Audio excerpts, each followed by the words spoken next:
افغانستان سے اسلام ختم ہو گیا؟ کیا مسلمان ختم ہو گیا؟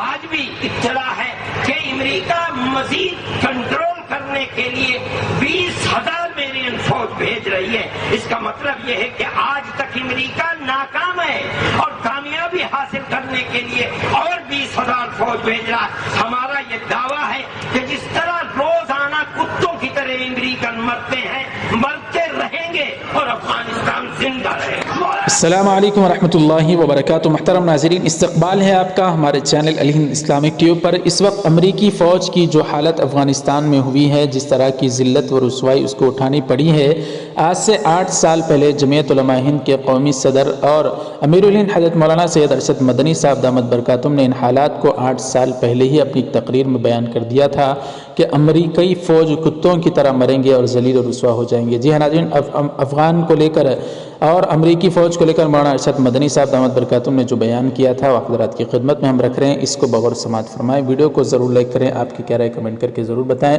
شیئر ضرور کریں۔ ناظرین، یہ ویڈیو ہم آپ حضرات کی خدمت میں سعد حنفی چینل کے شکریہ کے ساتھ پیش کر رہے ہیں، اس لیے آپ سے گزارش ہے ان کے چینل کو ضرور سبسکرائب کر دیں۔ اس چینل کا لنک آپ کو ڈسکرپشن میں مل جائے گا۔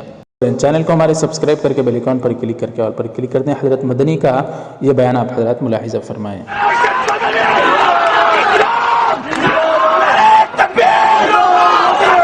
کیوں زندہ رہے گا؟ اس لیے کہ مسلمان دنیا کے اندر مرنے فنا ہونے کے لیے نہیں آیا ہے، اسلام دنیا میں زندہ رہنے کے لیے آیا ہے، قیامت تک زندہ رہے گا اسلام۔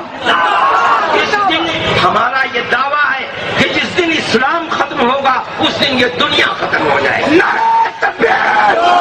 عراق کو دیکھو، کیا عراق کے اندر خود آگ کی نظر ہونا پڑے گا، غائب و حاصل ہونا پڑے گا، ملک زندہ رہے گا، ملک کا سیکولر دستور زندہ رہے گا۔ ملک اب ہمارا ہے، پہلے ملک ہمارا نہیں تھا۔ آزادی کی نعمت ہمیں ملی ہے، انہوں نے غلامی کا دور نہیں دیکھا ہے۔ اگر غلامی کے دور کو انہوں نے دیکھا ہوتا تو یہ ایسی بات نہیں کہتے۔ آزاد ہیں، ہم ایک آزاد قوم ہے۔ اگر ہمارے اوپر ظلم ہو رہا ہے تو ہم یہ کہتے ہیں، ہم لڑتے ہیں، لڑتے رہے ہیں اور جب تک زندہ رہیں گے لڑتے رہیں گے۔ نعرہ تکبیر! یہ ملک ہمارا ہے، ہم آزاد ہیں۔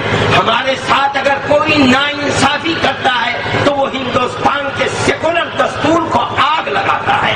ہم اس ملک کے رہنے والے ہیں، اس ملک کے اندر ہماری قربانیاں سب سے زیادہ ہیں۔ آج طاقت کے نشے کے اندر جو لوگ ناانصافی کر رہے ہیں، آج وہ ذلیل و خوار ہیں اور اس سے زیادہ انہیں کل کو ذلیل و خوار ہونا پڑے گا، حقیقت سے پردہ اٹھے گا۔ اس لیے کوئی گھبرانے کی چیز نہیں ہے۔ مسلمان کہیں ختم تھوڑے، ارے بھائی مسلمان دنیا کے اندر ختم ہونے کے لیے نہیں آیا، مسلمان 1400 سال سے اسی نشے و فراز کے اندر زندہ